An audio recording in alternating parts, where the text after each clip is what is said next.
There is hope that a digital revolution in schools will allow for more personalized education. Rather than teaching a subject, the idea goes, we should teach the individual to the best of his or her abilities and interests. But then there is the curriculum, a standard of what we teach everyone. Can the personal and collective be reconciled in a world increasingly reshaped by the internet? What should high school grads of 2030 know in common?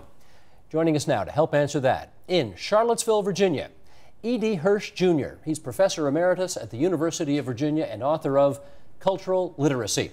And with us here in studio, Ruth Sandwell, Associate Professor at OISE, the Ontario Institute for Studies in Education at the U of T, and Mark Fetterman, Academic Vice President and Dean of the Faculty of Leadership and Organization at the Adler Graduate Professional School. And it's good of you two to join us here in the studio. First time on the program for you. Professor Sandwell, nice to meet you. Professor Hirsch, good to have you on the line as well, down from the United States. We want to remind everybody that producer Wojtek Schemberg and our online producer Naveen Vaswani are hosting a live chat on our homepage right now. That's the agenda.tvo.org. So join us using the hashtag AgendaTVO and share your thoughts on what you think we should all know in common. And Professor Hirsch, I want to start with you, and I want to start by playing some tape of you on a highly regarded PBS program of about 25 years ago, the MacNeil-Lehrer NewsHour, because this is not your first rodeo, as we say in some parts of this country. You've been at the center of this debate for a long time. So let's play that clip and then we'll chat. Roll tape, please. Cultural literacy, to E.D. Hirsch, means being familiar with the common knowledge that educated people take for granted, the ideas, facts, and assumptions that make up the culture. Cultural literacy means knowing that Genesis is the biblical story of creation. It means having some familiarity with important historical events and dates. 1861 to 1865. Wasn't that around Columbus? How about 1861 to 1865? 1865. Nothing. 1861 to 1865. I think it was Civil War. I'm not sure. Shared knowledge, like knowing when the Civil War took place, is the glue that holds society together, according to Hirsch. It provides continuity from one generation to another and enables scientists to talk with steelworkers, politicians with poets. Hirsch fears that in future generations, the glue will come unstuck. Okay, Professor Hirsch, that was the story about you on MacNeil-Lehrer NewsHour a quarter of a century ago.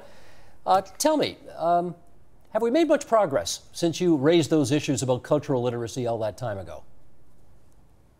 Well, some schools have. There are about 1,000 core knowledge schools now, public schools and charter schools and private schools in the United States and overseas as well. But I would say as a society we haven't made any progress, and in fact there's been some backsliding paradoxically because of our emphasis on skills rather than knowledge over the last decade.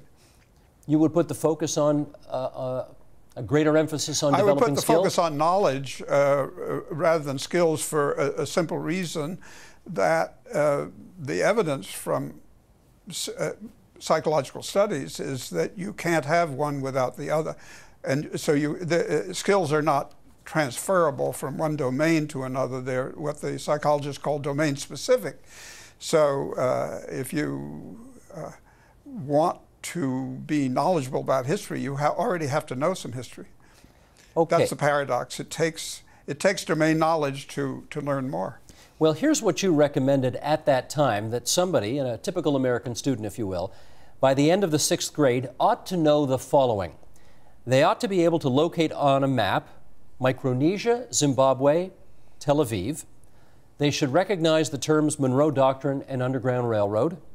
They should know who Sojourner Truth, William the Conqueror, Mao Zedong, Louis XIV, and Sitting Bull were. I can't imagine there's anybody in America today who thinks that American 12-year-olds today would know who they are. So are your standards too high, or are we too low now? That's right. So I would say on those terms that there hasn't been, by my lights, very much progress. But my question is, are your standards too high? Because nobody, I can't imagine there's anybody in America who thinks that 12-year-olds today could do that list. Well, have the schools performed too low, or are the standards too high? I think we need to backtrack a moment. Instead of asking that question, the abstract, those are quite clearly U.S. Kinds of knowledge. And we haven't gotten rid of the nation state yet in the new era. And because of that, there's some common taken for granted knowledge that people need in order to communicate with each other. And if it isn't Sitting Bull, it will be something else. Okay, just one more question before I get the others here in the studio involved. One more question before I get the others involved here in the studio, and that is, now that we live in the digital age, where anything you want to know is a click away, has access to all of that knowledge changed your thinking about the nature of learning?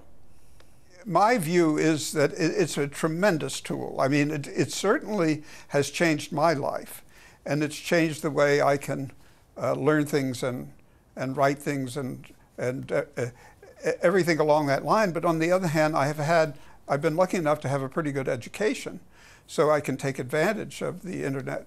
And it isn't clear that ignorant people who don't have the relevant domain knowledge, can take advantage of the internet. I think that's the chief issue. The internet is a system for delivery, and that's absolutely remarkable. Anybody can learn anything from any place on earth, but in order to know it, you really do need the relevant background knowledge. Understood. Ruth Samuel, let me get you in at this point, picking up on that last point. What's your view about how much the internet has changed our thinking about learning and literacy? Our thinking about learning and literacy, I think, has perhaps changed. I don't know that the internet has really changed very much about learning and literacy. Hasn't made us more literate. I don't think it has. It's made us very good at finding things that we already know something about and supporting what we already believe. But as Professor Hirsch said, it's a wonderful tool. It has tremendous potential. Is that potential being used in schools, which is, I think, what we're talking about mainly here? No, I don't think it is. I think the issue that Professor Hirsch raised about content knowledge, as it's called, versus skills, I think that problem still haunts what's going on in the internet. I like the idea of content knowledge, but again, like the internet, there's a process that has to be done to the so-called information to turn it into education or knowledge or understanding.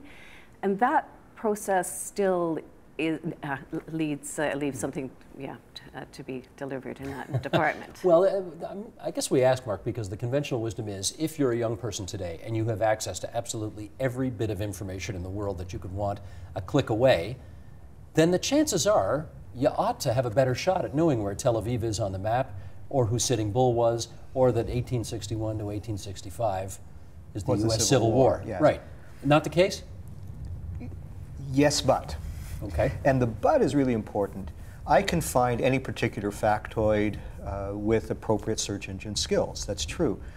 But that I can locate Tel Aviv on a map and situate it in Israel really doesn't tell me much about the meaning of Tel Aviv, or Sitting Bull, or Mao Zedong, or any of those. So it's the, as Professor Hirsch says, the domain knowledge that gives context, that allows me to take that factoid and make meaning of it.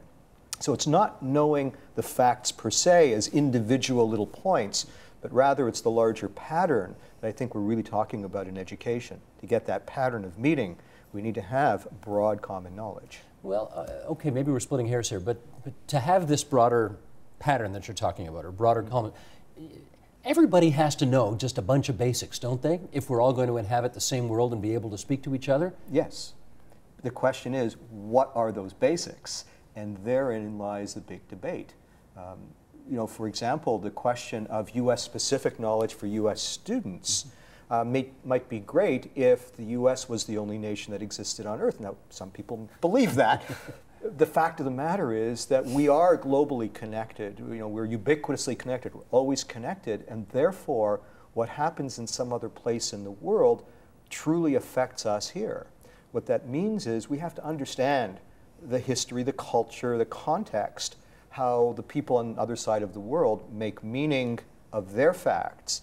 And equally, I think it's important that they understand how we make meaning in ours. Only then can we have a true meeting of minds when we're dealing in the global arena. Well, let me follow up with Professor Hirsch on that. I think every American kid's got to know that 1861 to 1865, it was your country's Civil War. Every American kid's got to know that. But does every Canadian kid, or every French kid, or every Australian kid? What do you think?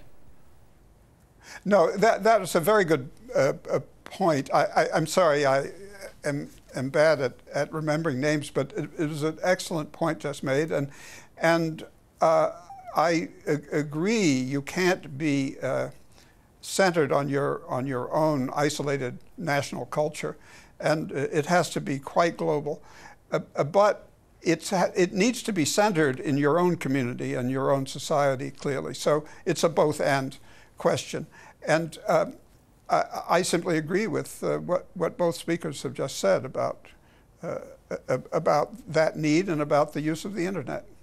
Let me get Ruth Sandwell to talk about your work as a historian, in which you have developed new teaching tools for tasks for which in the past there were only textbooks. You've got some new ideas, such as? That's right. I've been involved in a project called The Great Unsolved Mysteries in Canadian History, which was originally developed for undergraduate students in history, but has since become very, very widely used by high school and even elementary school students.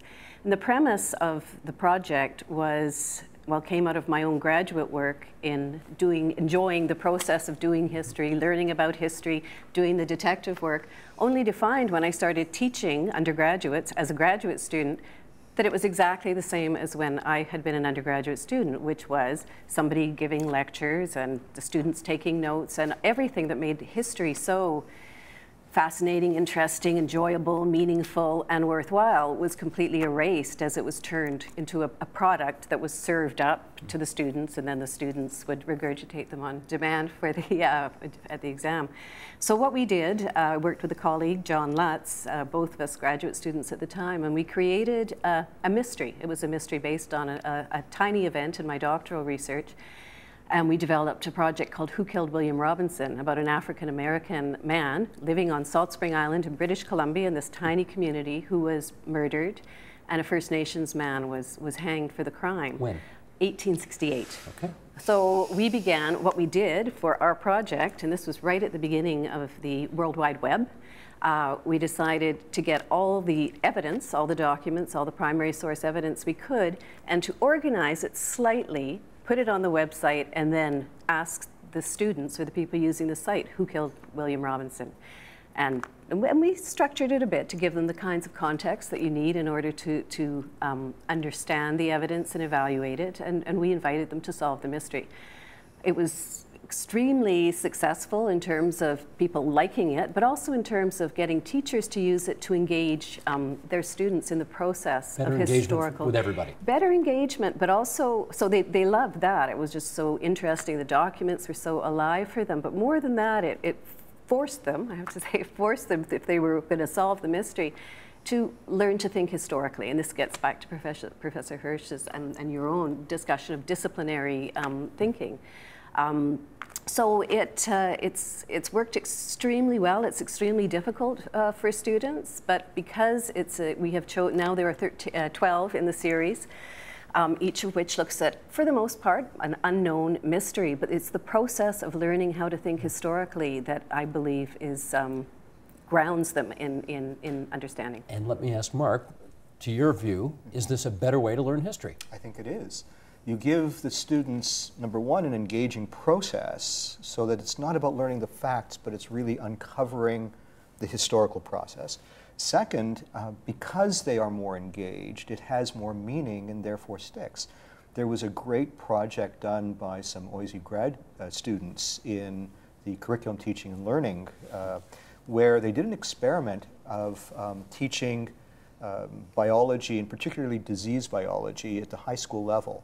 And so with one group of students, they created an online site using a wiki technology, so all the students could edit it, where they put in all sorts of facts and so forth about various diseases.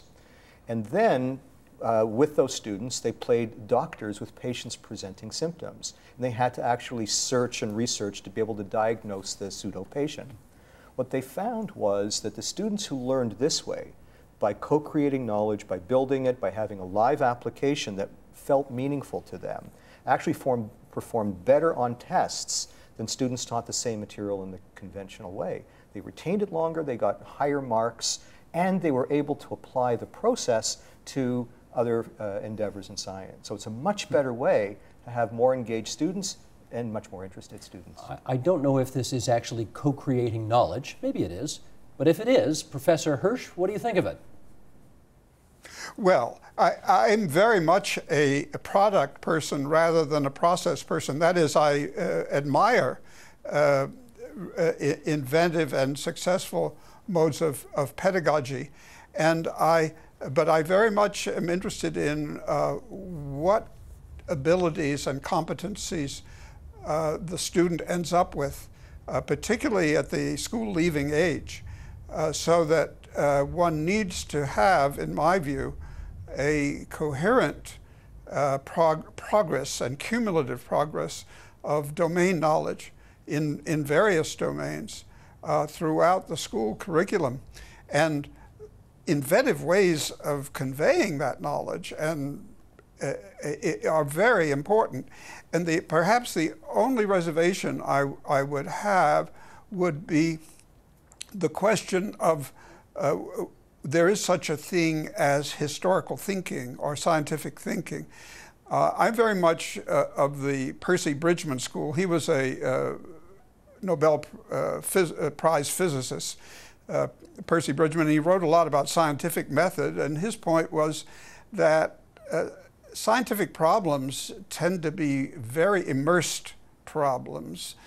You don't apply a method to the problem to solve it. That scientific method is what good scientists do to solve problems. And there isn't any one kind of method that's applicable to scientific problems. And so I do have some reservation about that.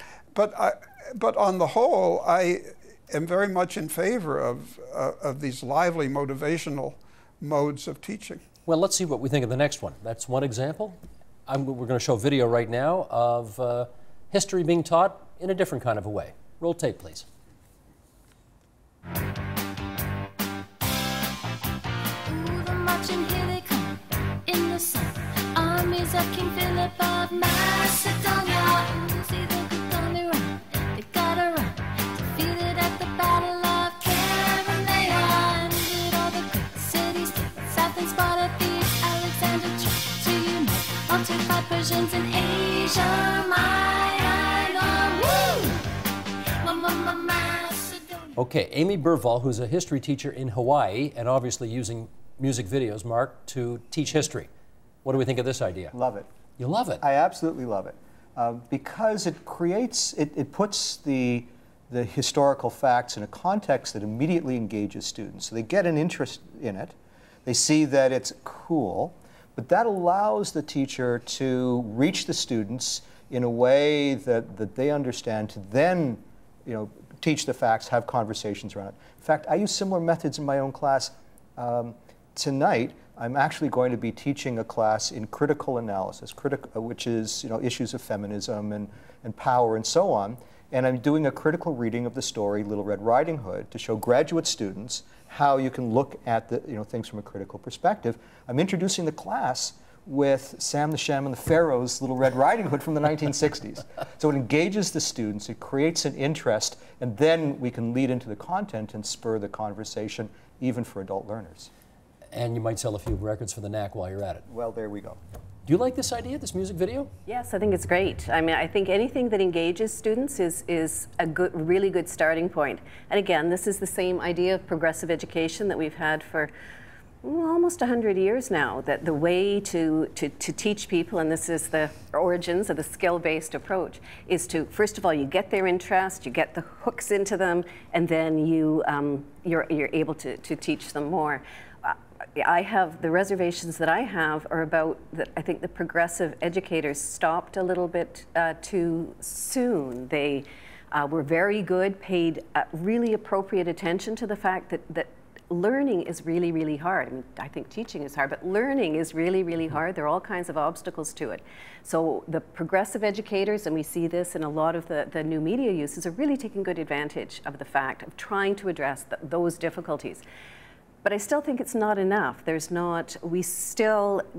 some kind of knowledge that I think that we do need to have as a community, if only because if you believe that humanity is in a kind of conversation, an ongoing conversation with itself, all with each other, in order to learn about what it is to be a human being and what we've done and what we can do, what we might do, then it's really, really important to have some grounds for that conversation. And one of those grounds is a common historical understanding or a common set of things that we know and understand. Well, agreed, but the question is how you get there. And, exactly. And is a music video the way to get there? Yes, I think that's... For some people, I guess it is. And I think it's part of it. I still would argue that it can only be part, because it's again, it's a product rather than showing the process of what is it to understand something better or more. In which case, let's come full circle here, and I'll start with Professor Hirsch on this one, because it was his list of 25 years ago that kind of kick-started this discussion here. We, throughout the year here at TVO, have been running this series called Learning 2030, where those who graduate from, or those who are born today, who graduate from high school in the year 2030, what kind of knowledge are they going to need to have to be productive, contributing members of society? And we want to understand, Professor Hirsch, start us off here. What are the basic items that are on the must-have list of knowledge that somebody in the year 2030 needs to have? It's completely unpredictable. And that's why people are right to emphasize competence that is based on old tried and true knowledge. Mathematics hasn't changed, and mathematics won't change in 2030. And some of the basic scientific principles won't change either, but though science will certainly change, and math will advance, at least at the graduate school level. But the dates of the U.S. Civil War won't change, and surely that will still be important in the year 2030. No, that's right. And that's a very good example. And so it's really, that's an impossible question to answer, because the immediate, and I'm very, for that reason, I'm very sympathetic to a general humanistic, including education, including the sciences and math, of course, and the arts. I am very much in favor of, I guess, what you'd call traditional education that hasn't changed, that is what you need to know in a literate society, has not changed hugely. That is, a program like this depends on the background knowledge of its viewers, and we are able, and by the way, let me make a little footnote here about methods of teaching. You mustn't assume that lecturing and the lecture format is entirely a passive format, and Professor Dan Willingham has done very good work summarizing the evidence for the active learning that goes on in a well performed and good lecture course. So I think there's room for all kinds of teaching, but we do have to keep our eyes on the prize. I mean, on what kind of knowledge and competence do we want? No, I appreciate that, but I've got, with time running out here, I do want to get to some of the items on your list, Mark. What are the absolutely must-haves for the Learning 2030 class? Okay, so I'm going to assume literacy and numeracy. Sure. Right. So that's a sort of a given. Right. I think we have to have a good working knowledge of the physical and chemical world. So how stuff is put together, how it interacts, how it transforms, and so on a physical basis. We need to have a good understanding of the biological and ecological world. So how we're put together, how we interact with our natural environment and so on, how our natural environment interacts with us and all the other creatures in the world. We need to have a good working knowledge of the history of the 4 inhabited major continents. So, and we should understand that history in parallel.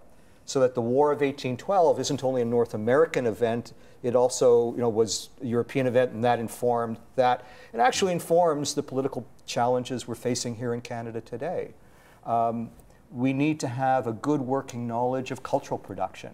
So the fine arts, music, literature, and how those evolve on all the 4 major inhabited continents, and the parallel similarities, transformations, and so on. And finally, I think a good working knowledge of the major philosophies in the world. So the Abrahamic religion, some of the Eastern religions, some of the major philosophical traditions from Europe, from Africa, from elsewhere, to see how people answer the basic questions of who are we, why are we here, how did we get here, and so forth. So those are my top 5. Ruth, 3 minutes to go. What's on your list?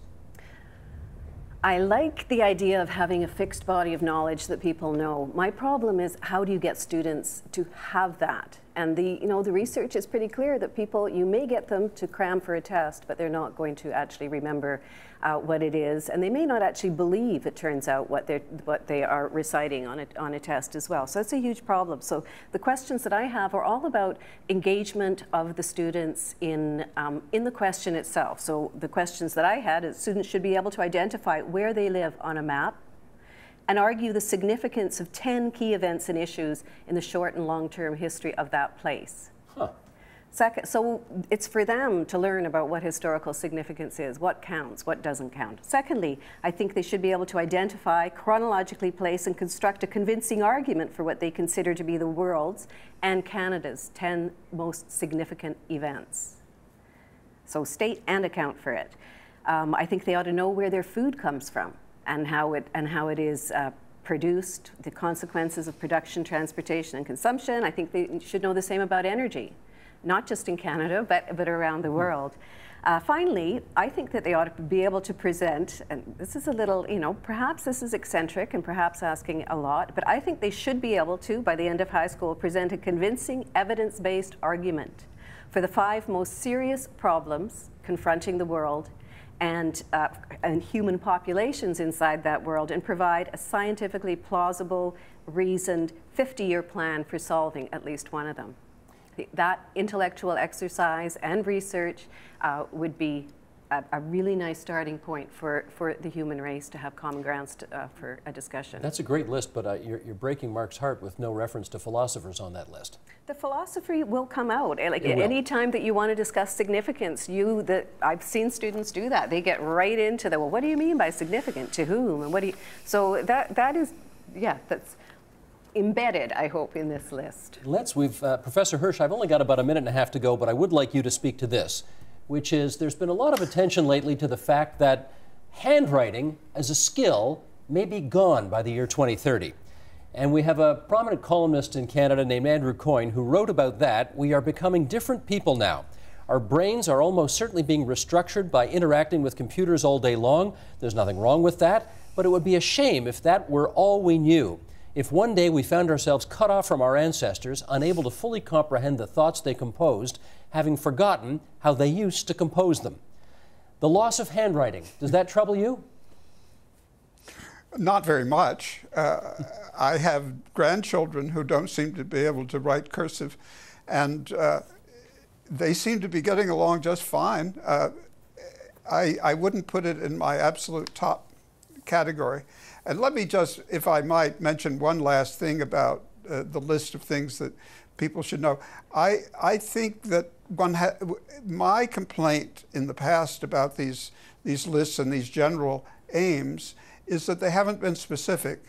And I do urge a degree of specificity, grade by grade specificity. If you don't have specificity in what it is that children learn in a certain grade, then it gets repeated or it completely falls out of view. And so I do think there's a responsibility to be specific about content. And I will just say that though it's US-centric, if you wanted to look at our view and core knowledge about what those grade by grade pieces of knowledge are, then I wouldn't suggest looking at that list in my book, but rather the whole curriculum guide, a sequence, and at at coreknowledge.org.